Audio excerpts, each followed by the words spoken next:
we continue with our morning session. So it's a great pleasure to introduce Andrea de Cataldo from Stony Brook, who's going to tell us about the geometric logarithmic problem. Right. Thank you. Thank the organizers for bringing us together here. It's not my first time in Florida, but it's my first time in Miami. So weather so far is great. So my goal in this talk is to discuss some results that I've been recently proving together with Andres Fernadez. You learn how to use this.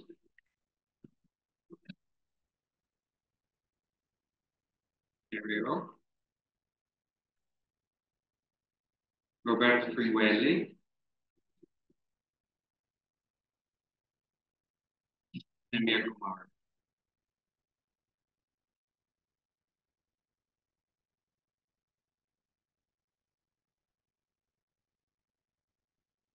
So the results have several moving parts, and I will not try to explain everything. My goal is to just give an idea, especially to people who are not experts in Higgs fields and the Higgs moduli space, to just to understand what it is that we're trying to do. So at some point, I will make some statements. I will try to explain what the statements are, but maybe I will fall short to explain exactly everything that we've done.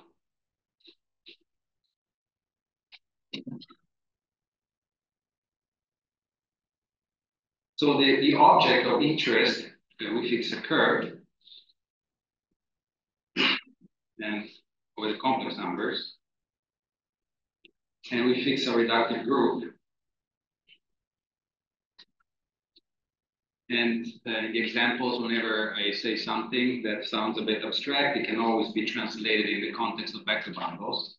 So the running example will be GLN. And then on the curve, we have a finite set of points.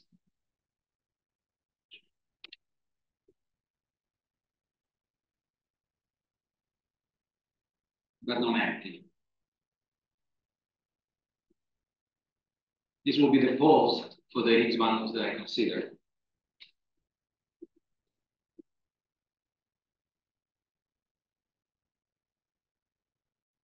So attached to this data, we want to construct a moduli space. This has been done.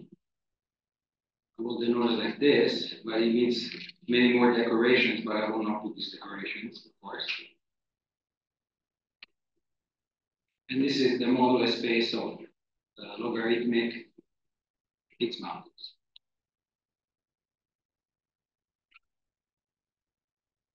C for the reductive group. Good. So this is the Lefschetz Centennial Conference. I'm not going to talk about Lefschetz's work. However, it's used in the background all the time.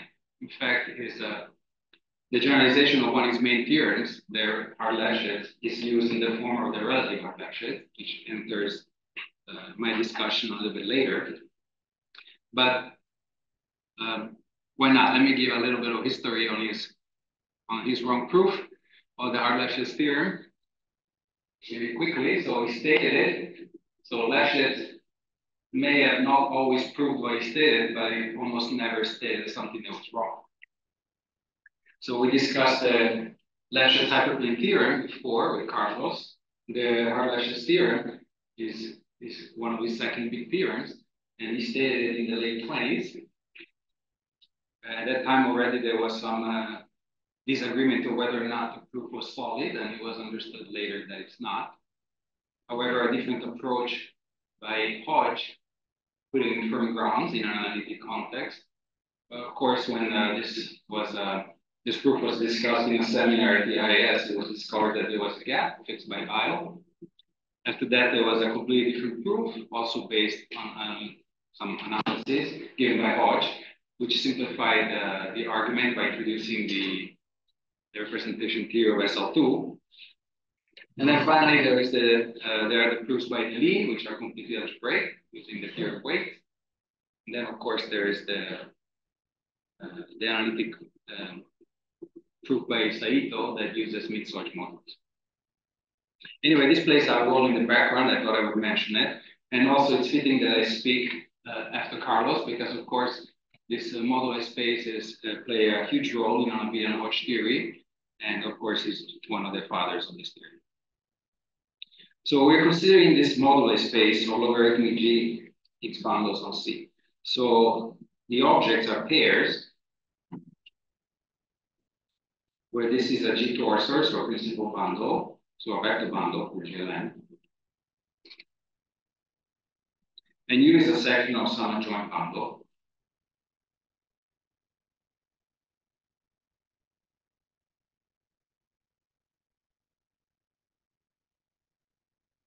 Boosted by these values. If you drop the D, then you have usual Higgs bundles. If you put poles along D, then you have what you call logarithmic in-stream bundles. Now, of course, there's a notion of semistability, which I don't discuss. You get these moduli spaces. Now, what's the D? The D is an element of the fundamental group of the group. And for SLN, this group is trivial. For GLN, this group is Z. And that's why I use the letter D, because in that case, it's the degree of the vector.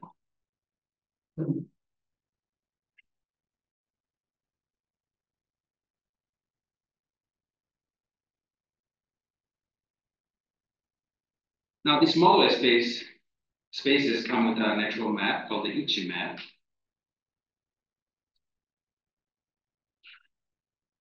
Whose target is an affine space. It's an affine space of course, it depends on everything except D.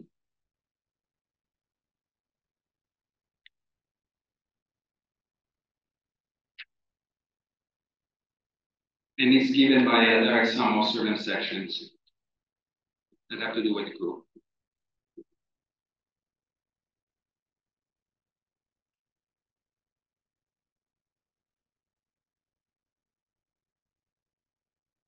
Here the i's are the exponents of the group. So for GLN, you get 1, 2, n. For SLN, you get 2, etc. n. And for torus, you just get a bunch of 1s. So this is an affine vector space. This map is called the Hitchin map.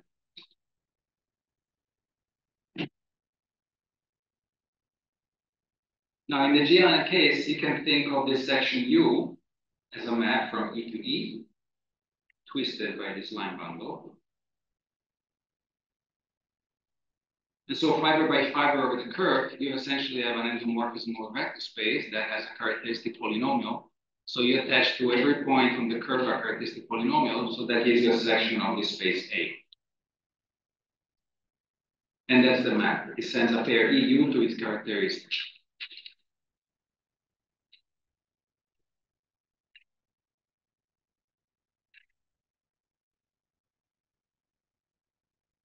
Now, this Hitchin morphism is actually proper, so in fact, it's projective.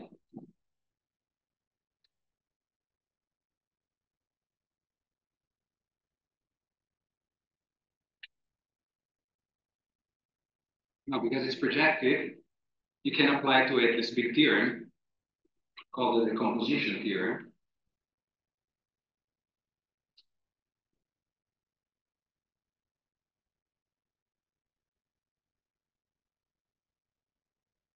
Which I usually abbreviate as DT. Now, what is DT? A few months ago, I was in England and I was giving a talk, and Donaldson and Thomas were in the audience. So when I said DT, some people started laughing, and then I suddenly realized that I'm a klutz. So anyway, I've been using this DT for ages, and I'm not going to change it. So it's not Donaldson Thomas, it's the composition theorem. So what does it state? So we have a proper map, so let me use mine. And it states that if I take the direct image, okay, so now I would like to take the constant sheaf, but that doesn't quite work. So we have to take the intersection complex, because these spaces are singular. Then this split. me write some symbols.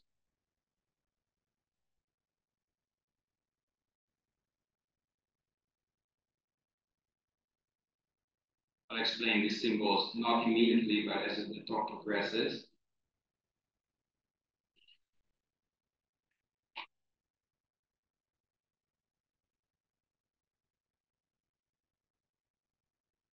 So this direct image splits as a sum of shifted intersection complexes. They are supported on a certain finite collection of subvarieties S. They're called the supports.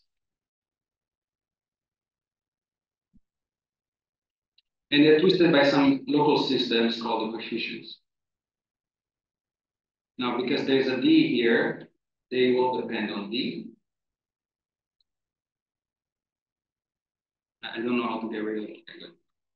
So now this script S is this finite set of supports. This script L is supposed to remind us that there are these local systems because they depend on D. I put a D here. So this is a general theorem. So as you may expect, given a proper map, the theorem tells you there is such a decomposition, but it doesn't tell you what the set of supports is, and it doesn't tell you what the local systems are. It's like having the theory of CW complexes, and you know that if you have a CW complex, in principle, you can compute the cohomology by triangulating the space, but in practice, you need to know something about the space in order to describe the cohomology. Same thing here. So the problem of determining the supports and the coefficients, it's usually a difficult one.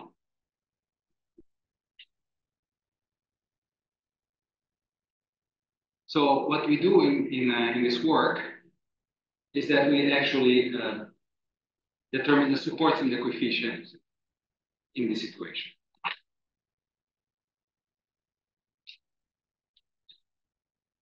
So I'm going to say two theorems. So in the beginning, I'll state them, but I will need to spend the rest of the talk to explain what it is that I'm writing down. So please bear with me for a while.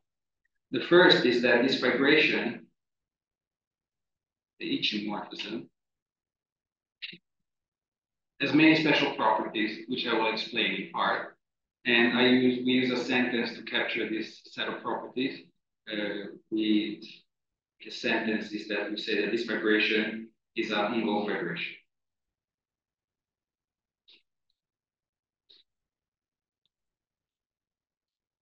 Okay, so this is already on the archive.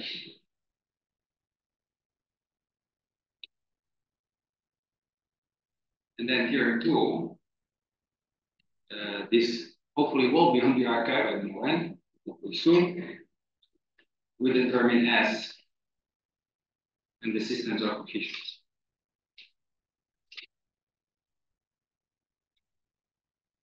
So this is essentially what we prove.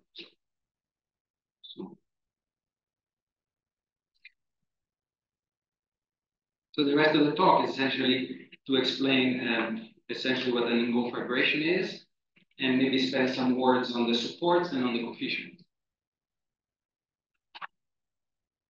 Before I do that, maybe a corollary. Before I state the corollary as an aside, let me take the case of GLN. And let me take these spaces and this fibration. Let me consider the intersection cohomology of these spaces. Now, for some degree, when the degrees go prime to the rank, so when these go prime to n, these are smooth spaces, so the intersection cohomology is the cohomology. But for when the degree is not prime, these are definitely singular, so I need to consider these statements true intersection cohomology. So regardless of the degree, the intersection cohomology is independent of D. So no matter what the degree of the bundle, the intersection cohomology doesn't vary. This is a theorem due to Mauri and Shen.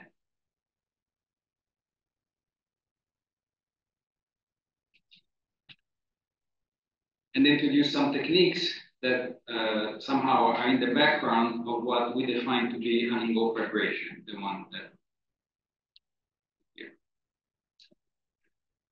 So now, since we have theorem 1 and theorem 2 for every group, you may ask whether you still have the independence of intersection cohomology depending on the element of the fundamental group. Well, the corollary is that that's not true. So in fact, you have the IA, at least I'm not talking about cohomology, I'm just talking about the direct image. So let me go back. Okay. So I'm going to focus on this object and its dependence on D. So this complex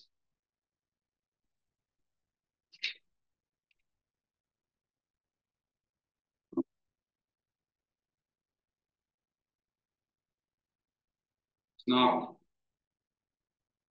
D independent. Sorry for phrasing it like this, but it's better because of the list I give you in a second. So if there's this failure, if and only if the Dinking diagram of G contains at least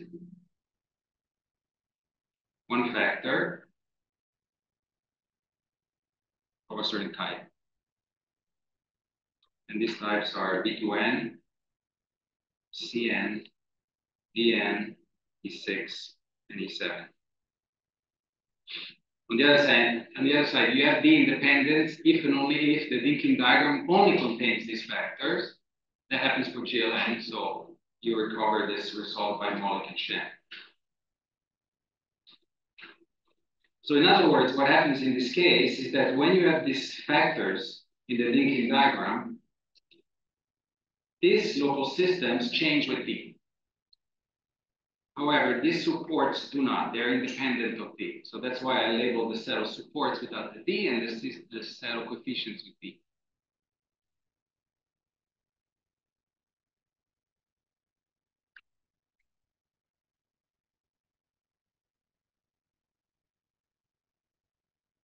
Okay. So now I want to try and explain what an involved fibration is.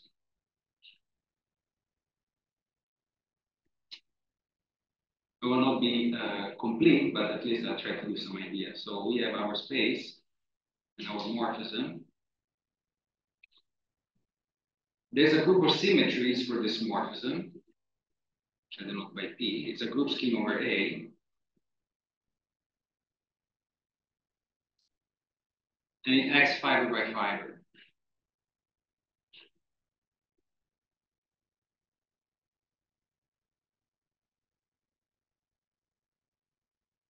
Now for GLN,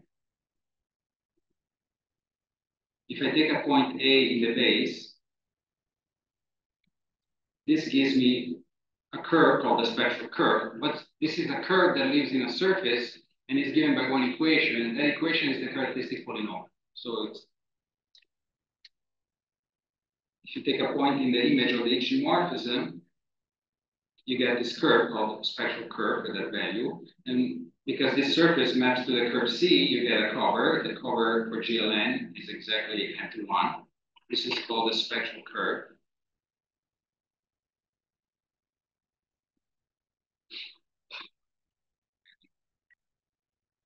So now an Higgs bundle here is the same thing as a rank 1 sheaf here. So now if you take the Picard of the curve, that's going to be your group. And so now you can tensor the sheaf with these line bundles and you get the action. And that's the action I indicated here. Now for other groups, the description is more complicated, but we don't get into that. So first of all, you need this group scheme acting over the base. Then even if this is not super important, it happens here. So to simplify the disposition, both fibrations are equidimensional. So this I call G, this is my given H. So G and H, D are equidimensional of some dimension. Of course, E here would be the genus of the spectral curve, and in general, it's a number you can compute. And then you want to introduce some properties which are key to the use of the decomposition theorem later. Let me state some without further comment, and I will focus my attention on some others. So one is that we want to take the stabilizers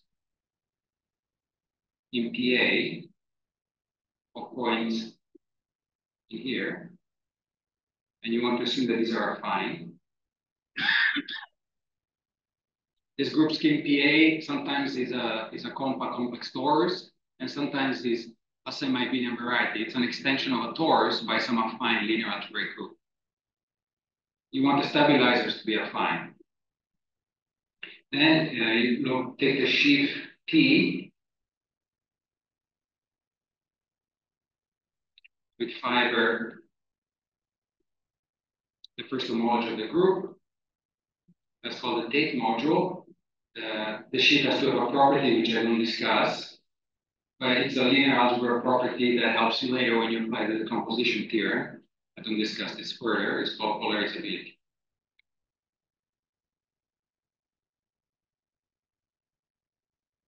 Then you want some bound on the cohomology of the fibers.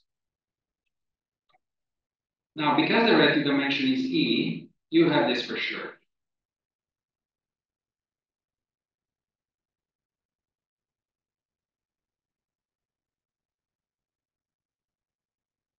Because the fibers have dimension E, the fibers have no cohomology beyond this degree. However, we're not interested in the constant sheaf because the space is singular. We are forced to consider the intersection complex. So we need to replace this.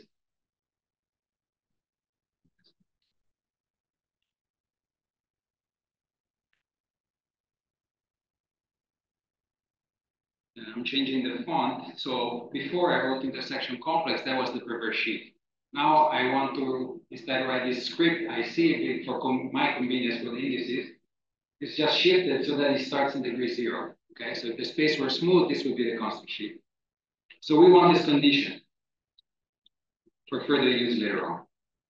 So this is called homological bound.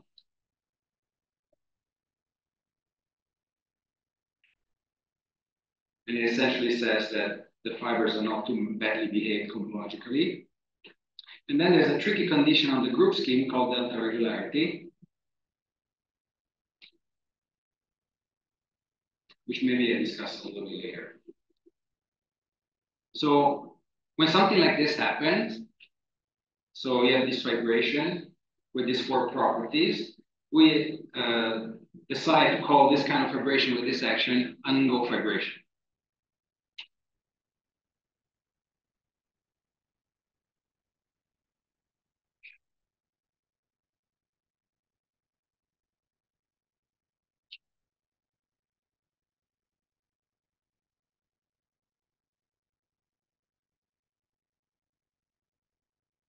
Now, if you drop this condition, this is what Ngo calls weak abelian fibration.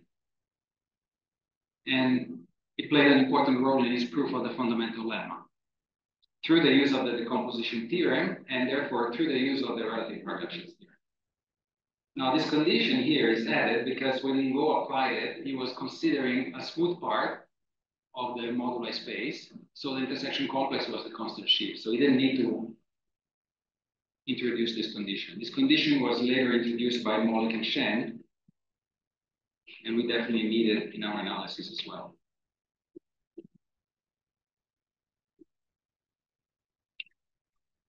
So our first theorem says that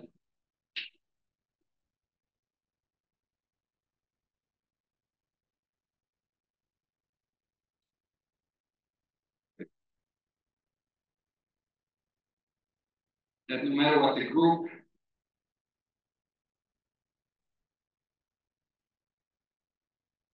this is an Ngo fibration. It satisfies all these properties. By the way, this theorem also holds in the case where you don't have poles. So actually, that's the original frame, the original setup of non-abelian Hodge theory. The one with poles, it's a kind of a different animal because you don't have a non-abelian Hodge theory there. So now I want to try to explain a little bit these 2 conditions. So as I said, I'm not going to spend time on these.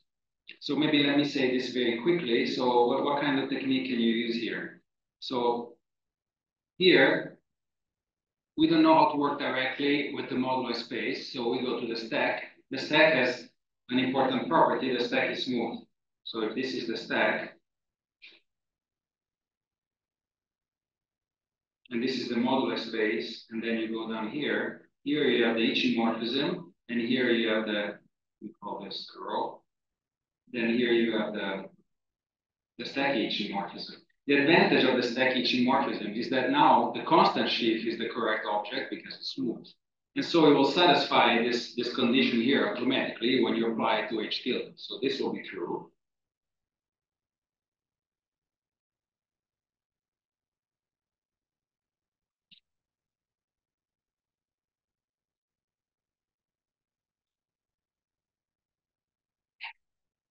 How does this help you? Well, you have to prove that if you push forward the constant sheaf, but not all the way, but through the intermediate stage on M, if you can prove that this contains as a direct sum the intersection complex of the singular modular space, then the cohomological bound follows immediately. So there are many ways to prove this. So one is, for example, we examine the stacky version of Kirwan's desingularization theorem. And this stacky version is due to the grid. Or another proof is by using Koseki's result, Kinjo-Koseki's, which recently proved that this direct image is pure. So once it's pure, you only need to examine what happens on that open set where the stack is smooth, and there nothing happens. So the push forward the constant sheaf is the constant sheaf. This means that the intersection complex will split off. So in any case, you have this splitting off, and the cohomological bound follows easily. So this condition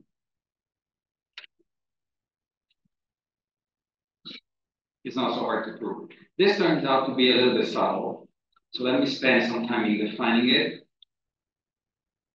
So we have the group scheme P on A, and for every point A, we take the fiber, and then a theorem of Chevalier says that you can make a devisage of this group into an abelian scheme, an abelian variety, and an affine linear algebraic group. Now, these group schemes are all commutative, so I don't need to put one, I put 0 here. And so I consider this dimension, give it a name, and then I give this a name. And this function is a function from A to Z, and it's upper semi-continuous. So if I take a subvariety Z inside of A, I can attach to it its lowest value for this invariant. And that regularity means it's by assumption this inequality.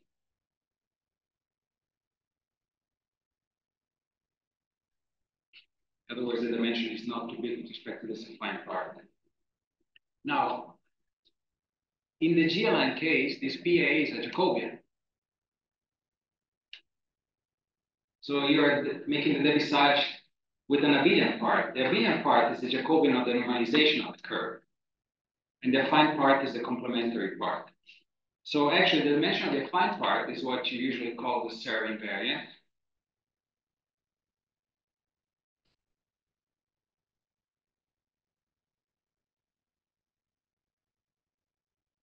And then this inequality with this terminology of the Serre invariant exists for certain families of curves on certain families on certain surfaces. So in particular, it holds for the curves parametrized by the Hitchin base for GLN. And in that guise, it's known as the Severian inequality.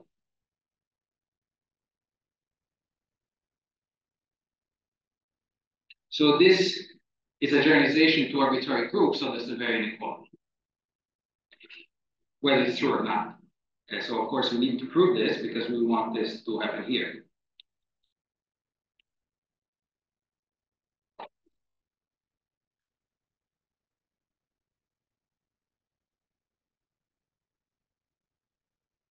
So I'm not going to explain how we prove this, but let me at least give two ingredients. So this fibration, if it were a Lagrangian fibration, then you could use some methods from differential topology to prove this inequality. So we could use differential topology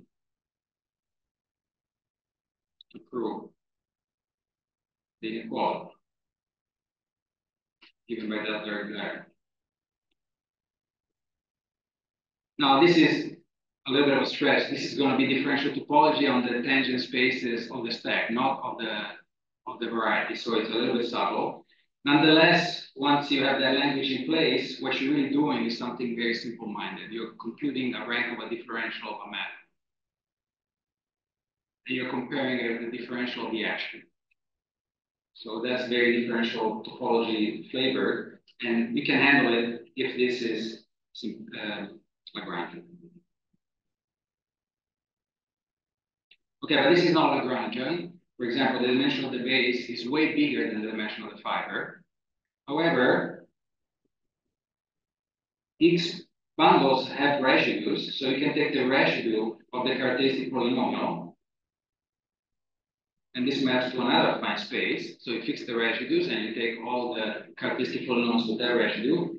And so now, if you take a point B here, you will have an object here on a affine linear subspace. So you cut down the dimension of the Hitchin base, which remember this dimension was bigger than the dimension of the fiber. And miraculously, by fixing the residue, the dimension of the base becomes the dimension of the fiber. So this makes you optimistic that maybe the fibration is Lagrangian, and then you prove it's Lagrangian.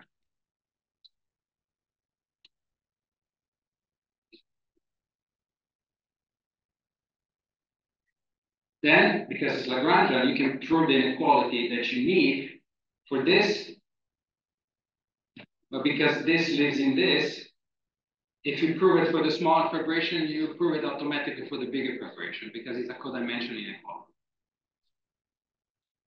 So again, when I say that the fibration is Lagrangian and I'm going to use the symplectic form is not used on the tangent space of the variety, it's used on the tangent space of the stack. So you're forced to go to the stack. Now, when I grew up in algebraic geometry, to me there was no characteristic P and there were no stacks. So now I'm working with young people, and so now I'm pushed into the realm of the stacks. So they're teaching me how to use these ideas. And this is maybe the first time that I'm using something that where I don't know how to do it. Sometimes I would use stacks, and I would go back to the variety and then work with the variety with the idea that it has to work because I know it's true. But this I simply do not know how to do without using the tangent space of the stack. There's no symplectic form on the tangent space of the moduli space. There's a Poisson form, but it's not degenerate. It's degenerate. Okay, so now we have this inequality called the delta regularity. Just one aside. The inequality goes like this again. It's the dimension in A of any subvariety is greater than or equal than this invariant. But then in Go, in the context of Go fibrations, prove that if the subvariety is not arbitrary, like it is here, but it's actually a support, something that enters the decomposition theorem, then you actually prove the converse inequality.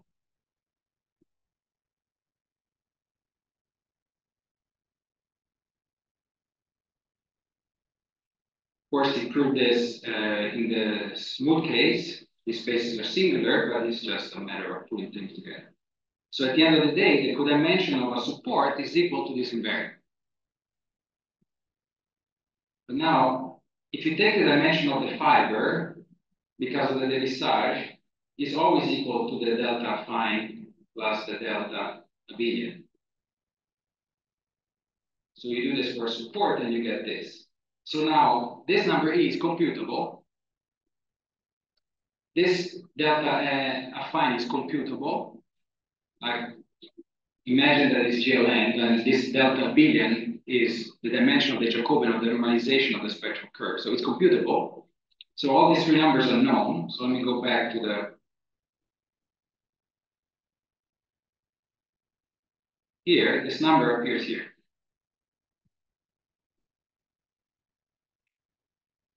So now the decomposition theorem tells us that we have to go to supports. Once you have a support, you will contribute this piece. And now I have to explain a little bit the role of this coefficient. And then I have to say something about what the supports are. So the theorem is explicit. We determine the supports and we determine the coefficients. So I have to say something about that. Okay, so I will not say much about the supports. I agonized over this a month ago when I gave a similar talk, and then I decided that I will not define what the supports are because it requires to introduce the theory of endoscopy, and I prefer not to do that in a 1 hour talk.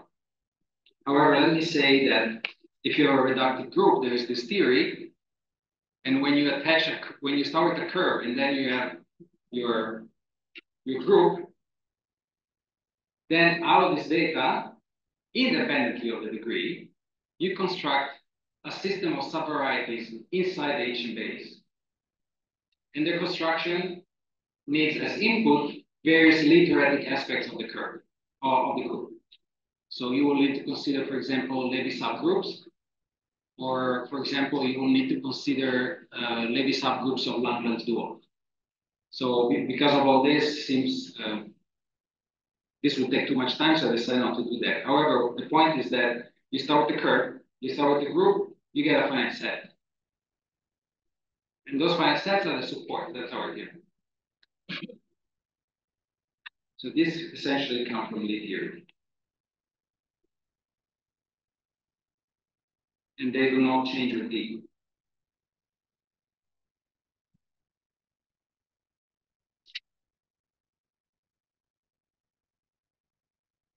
The dependence of D shows up in the coefficient in the local systems.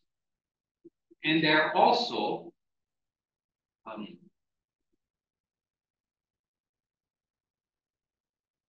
what to say? They're also of Lie theoretic nature. So I need to explain a little bit what's going on. So for this, I go back to our fibration, which is an in-go fibration according to the first theorem. So there's the group scheme acting.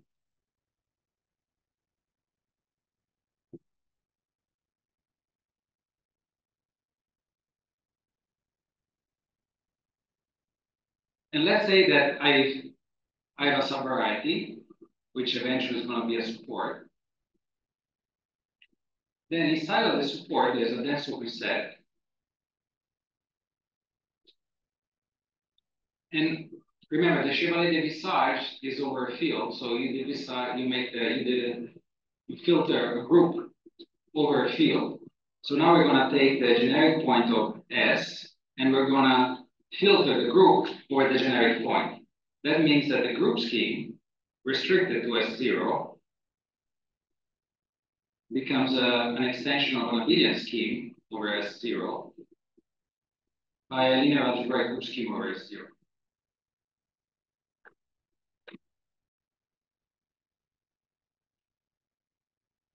So now I can push forward to S0. And now I have an abelian scheme. And now I take lambda 1 at a point A in S0 to be the first cohomology of this abelian scheme. And then I take lambda I to be the exterior power. So this is going to be the cohomology of the abelian scheme.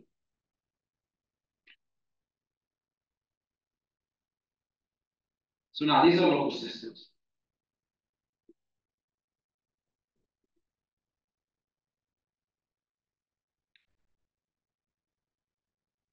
And these depend only on the group scheme, which is independent of D. So these are independent of D.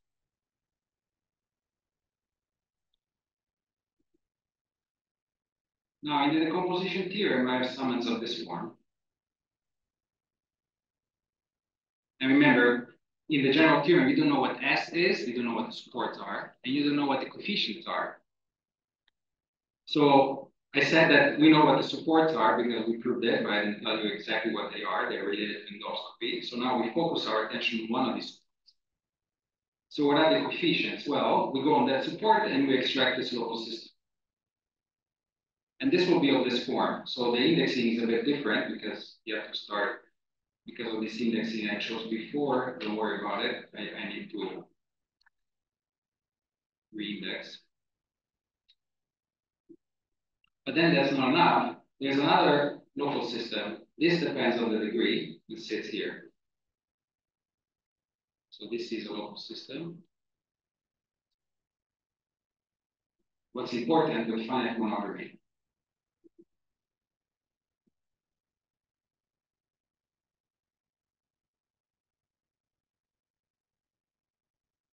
So the group scheme, so the local systems become a product, a tensor product of two local systems. One comes from the group scheme, so it has nothing to do with D. The other one comes from the fibration because this local system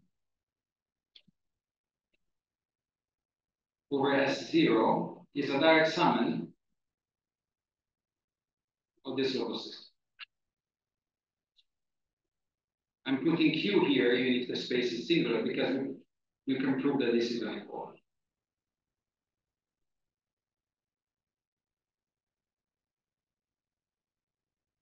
Now this sheaf that I put in parentheses depends on D. And this local system is a specific direct summand of this. Now, the fact that it's of finite monography, it's obvious once you realize that there's a direct summand here sitting inside of the sheaf, because this sheaf has as stalks the highest possible cohomology of the fibers. The map is equidimensional, so the fibers have all the same dimension. So you can imagine that the fibers get swapped when you go around the S0, and that's a finite monography. So I'm not saying that, no, actually, yeah, I'm saying that. So this local system on the right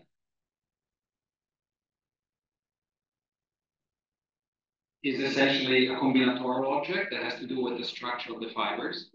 And the local system on the left is what appears as the second factor in the coefficients in the decomposition theorem. Now, it's combinatorial in principle, but in practice, the description comes from the combinatorics of the fibers combined with the theory of endoscopy. So again, endoscopy appears, but implicitly in the statement. So this depends on D and on the endoscopy theory.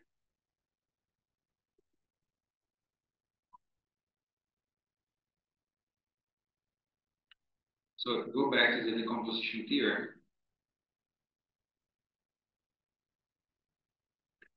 so now we have that for every group in every degree D in the fundamental group of the group, we have a decomposition theorem which is fairly explicit. We take the group, we take its endoscopy theory, it gives us a finite set of supports. And on each of the supports, we have the string in the rectangular bracket, which is a direct sum of shifted intersection complexes whose coefficients we know because they are a product of something coming from the group scheme and something coming from the endoscopy of the group and from the combinatorics of the fibers.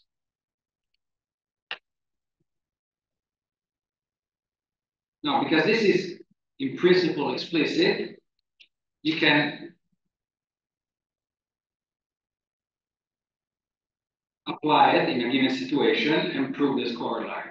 You take these groups and then you start seeing what the theorem says, and then you see that in some cases there is no dependence on D, and in some other cases there's dependence on D.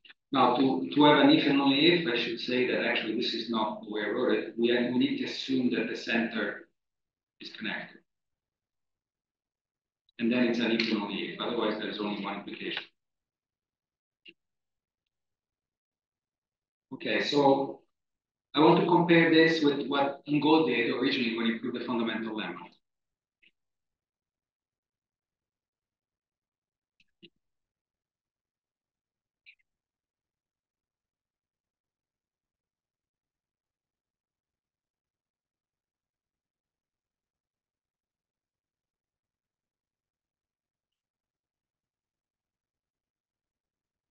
So he considered the whole modular space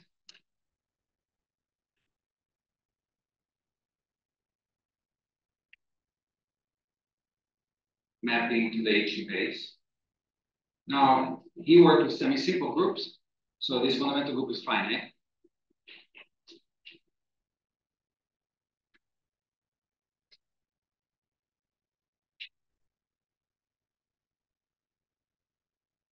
And then he determined the supports. He did not determine the supports on A. He worked on an open subset.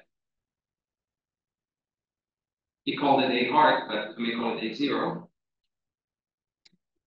Now for GLN, remember, A is the set of spectral curves. Now some of these spectral curves are smooth, and some of them are singular. Some of them are reduced, and some of them are not reduced. So this A0 parameterizes the set of spectral curves which are reduced. So they may have a gazillion component, but they are non-impotent.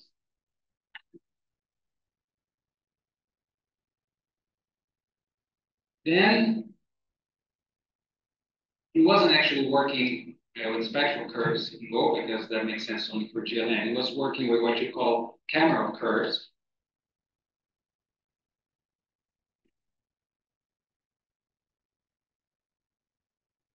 That's something that comes up when you consider the vowel group.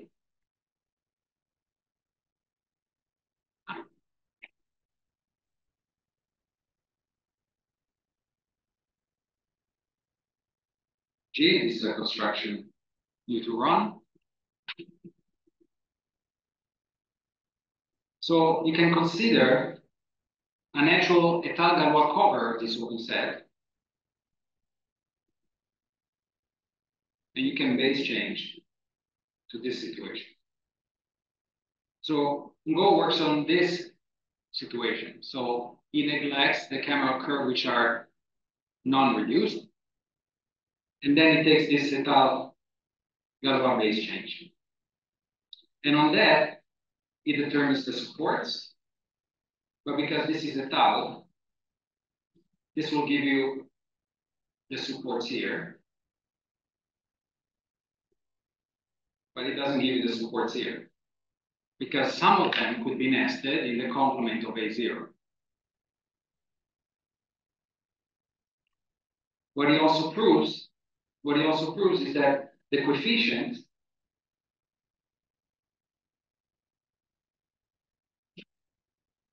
essentially, not quite true, but almost, when you pull them back, they break up into trivial local systems. So let me just say this trivial. However, they're not trivial before pullback.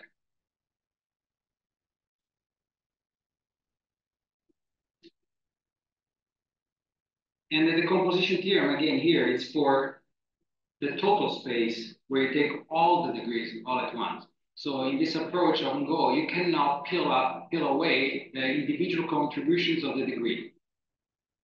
So he takes the whole space, and then he's able to prove this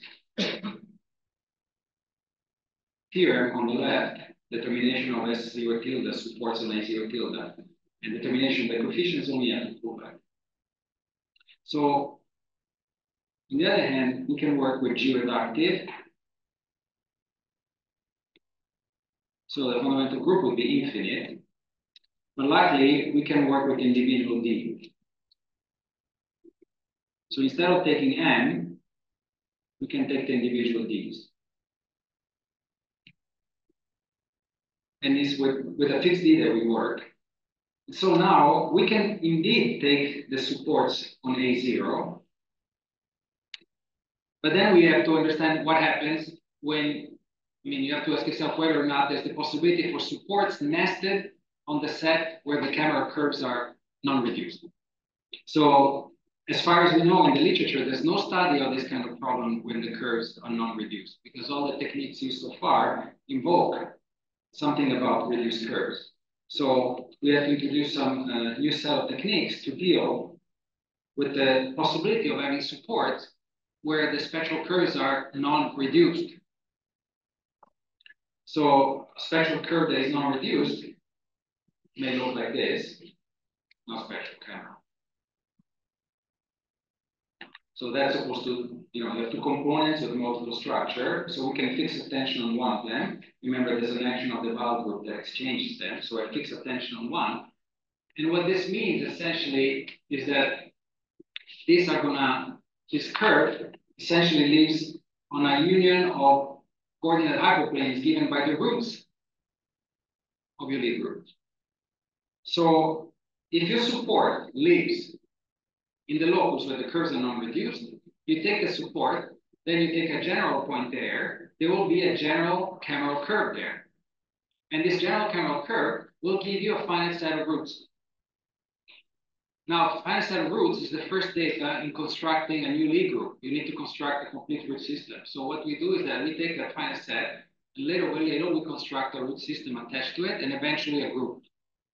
This group has nothing to do with the group you started with. The only thing that vaguely relates to it is that its Val group will be related to a subgroup of the original Val group. Then with this new group that originates from this finite set of roots, will have its own Hitchin fibration, and then we're going to play one Hitchin fibration against the other. And then we're able to prove some numerical contradiction from this playing one against the other. And so we're able to rule out that there are supports nested in the locus where the curves are non-reduced. So no new supports.